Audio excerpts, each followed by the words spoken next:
Hormat Ibu Kepala UPTD SMP Negeri Kenarilang, yang saya hormati Bapak Ibu staf Dewan Guru bersama pegawai tata usaha, yang saya banggakan adik-adik calon guru, dan yang saya cintai seluruh peserta didik 165 anak yang hari ini telah hadir mengikuti upacara pagi. Selamat pagi buat semua. Pagi, Ibu. Ya, terima kasih banyak untuk hari ini yang telah mengambil bagian, berperan dalam upacara ini. Kita kasih aplaus dulu untuk petugas hari ini. Ya, kalian luar biasa, kalian hebat, telah mengambil langkah kecil dalam pagi ini, telah memberi makna untuk yang lain. Yang lain bisa jadikan contoh walaupun ada beberapa kesalahan kecil, tapi itu adalah hal teknis. Yang penting sudah tampil, itu saja sudah luar biasa. Karena setiap yang tampil pasti melalui proses yang panjang.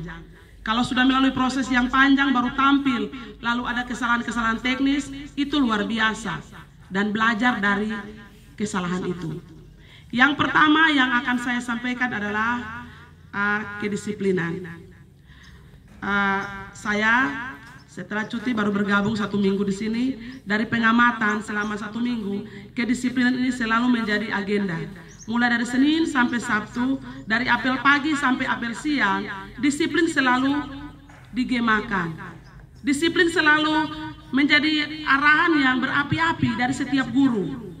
Tapi kenapa jadi disiplin itu sepertinya satu aturan yang dibuat untuk dilanggar. Selalu jangan datang terlambat, nanti besok datangnya terlambat. Kalau terlambat 1 kali, kita masih bisa pahami. Kalau terlambatnya 2 kali, kita masih bisa pahami juga sebagai manusia, ya normal. Sebagai manusia, itu ada kehilafan, kita terlambat. Nanti kalau sudah datang 3 kali, sudah mulai ada pertanyaan dari guru-guru, ini anak kenapa? Ini anak kenapa jadi sudah 3 kali masih terlambat? Tapi kalau dia terlambat dari Senin sampai Sabtu, menjadi pertanyaan besar. Dia ini setiap dikasih arahan dia dengar atau tidak? Atau jangan sampai setiap keterlambatan itu dia nikmati. Kalau dia menikmati dia punya keterlambatan, berarti dia dikategorikan orang-orang sakit. Jadi mari kita introspeksi diri masing-masing.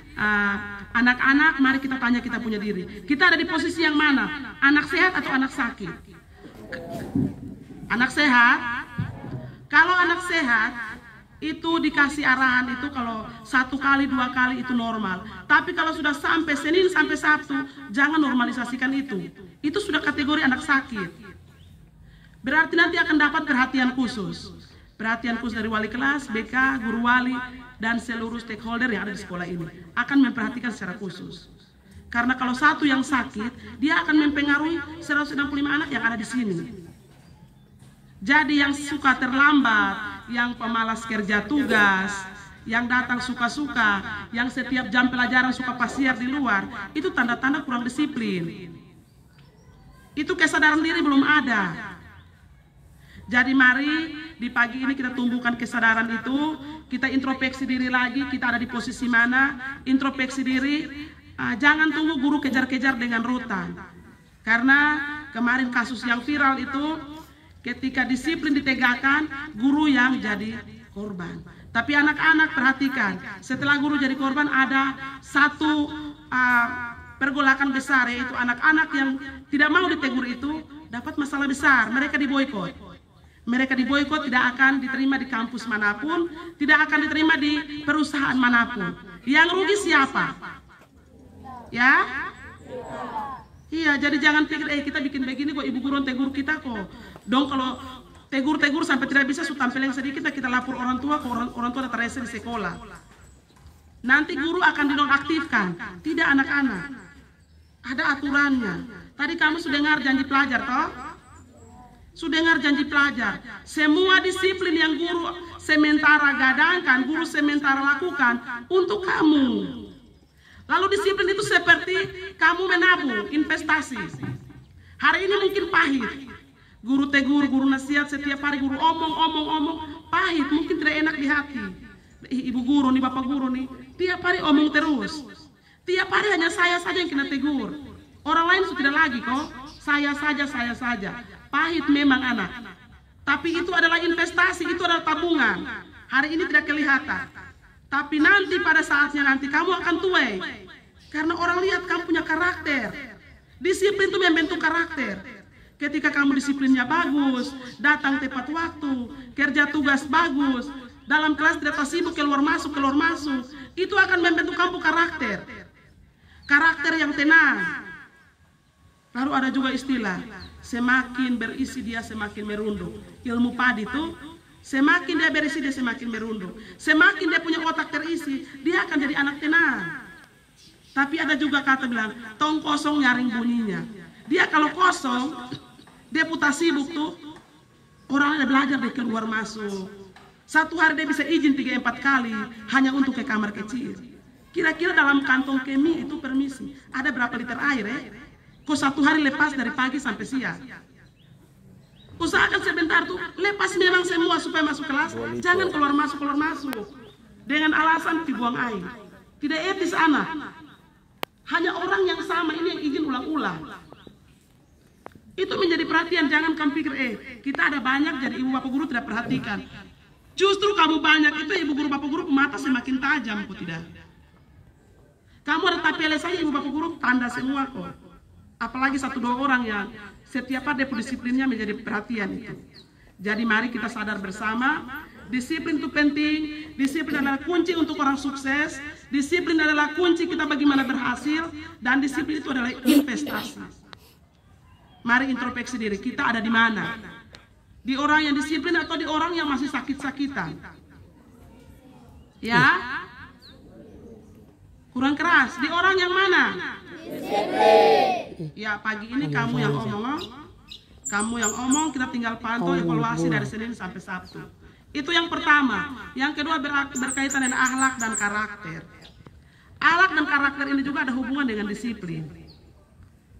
Nah, akhir-akhir ini karena kita punya disiplin mulai omong kamu tidak dengar, akhirnya apa? Karakternya ya minus juga, sakit juga.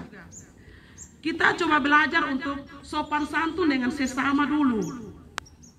Hormat dengan sesama, sopan santun dengan sesama. Apalagi kita dalam lingkungan sekolah ini, kita dalam lingkungan keluarga besar. Keluarga besar artinya bahwa kita semua ini bersaudara. Ibu bapak guru bersaudara, kamu anak-anak bersaudara. Keluarga.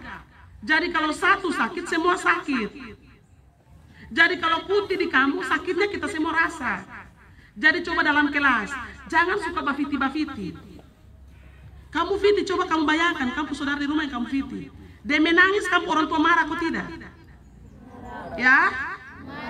Coba kamu ambil karet fiti, kamu punya adik yang paling kecil di rumah. Pas menangis, bapak kejar, kok tidak? Mama marah, kok tidak? Itu juga yang berlaku di sekolah. Bapak ibu guru ini orang tua di sekolah. Yang kalau ada anak yang menangis, bapak ibu guru sini sakit juga. Kenapa dia menangis? Tanya pergi kakak kelas 9 yang ganggu, kakak kelas 8 yang ganggu. Atau dalam kelas itu yang baku fiti. Karena merasa paling hebat dalam kelas, dia fiti-fiti. Tidak boleh ada, itu karakter tidak bagus. Kamu fiti-fiti bagus, tapi kalau ada masalah yang timbul, tiba-tiba kena dia punya mata atau kena yang berbahaya, kan bisa tanggung jawab kok tidak? Datang sekolah ini kan untuk belajar. Jadi karakter yang tidak benar, yang suka ganggu teman, stop sudah. Yang bawa karet kok fiti-fiti itu berhenti sudah. Yang bawa paku kok bikin itu senapan apa namanya, rakitan kok apa lalu fiti-fiti berhenti sudah. Selama 1 minggu ini mari kita belajar untuk jadi anak yang berkarakter baik. Karena kalau kita pelihara bibit dalam kelas, yang kamu fiti-fiti itu bibit. Kalau dipelihara itu nanti jadi besar. Apalagi keluar lalu mulai baku ajak, lalu mulai baku tepa di pinggir sekolah. Itu kurang bagus. Jadi anak-anak stop dengan itu, normalisasi yang begitu tidak boleh lagi. Mari kita normalkan belajar saja. Di janji pelajar tadi, belajar berprestasi, itu yang kita buat. Yang bolos-bolos stop sudah, tidak ada guna. Kamu bolos-bolos, nanti besok lusa akan bentuk karakter orang-orang bolos. Itu tidak bagus, nanti pergi kerja juga tidak ada bos yang mau terima orang yang pemalas. Orang yang pikirnya suka-suka, orang yang bekerja asal-asalan, yang penting saya hadir. Tidak ada bos yang terima model begitu. Yang ada satu hari kamu bekerja, hari berikutnya orang bilang sudah kamu tinggal di rumah saja. Jadi mari kita belajar, perbaiki akhlak, perbaiki karakter kita. Disiplin bukan hanya datang di sekolah tepat waktu saja, tapi dalam belajar. Kerjakan tugas. Jangan keluar masuk, dengar arahan dari guru-guru. Karena semua itu adalah investasi untuk masa depan. Ya mungkin ini saja yang saya sampaikan sebagai amanat yang dititipkan kepada saya. Saya harap amanat ini bisa sampai ke anak-anak untuk kita dengar, kita laksanakan, kita evaluasi bersama. Setiap hari kita perbaiki diri supaya setiap hari kita jangan berlomba dengan orang lain, tapi berlomba dengan diri sendiri. Jangan lihat teman yang bolos, jangan lihat orang-orang, tapi lihat diri sendiri. Setiap hari lebih baik dari hari ini. Setiap hari lebih baik dari hari ini. Diri sendiri, jangan orang lain. Begitu. Ini saja. Terima kasih atas perhatiannya. Saya kembalikan.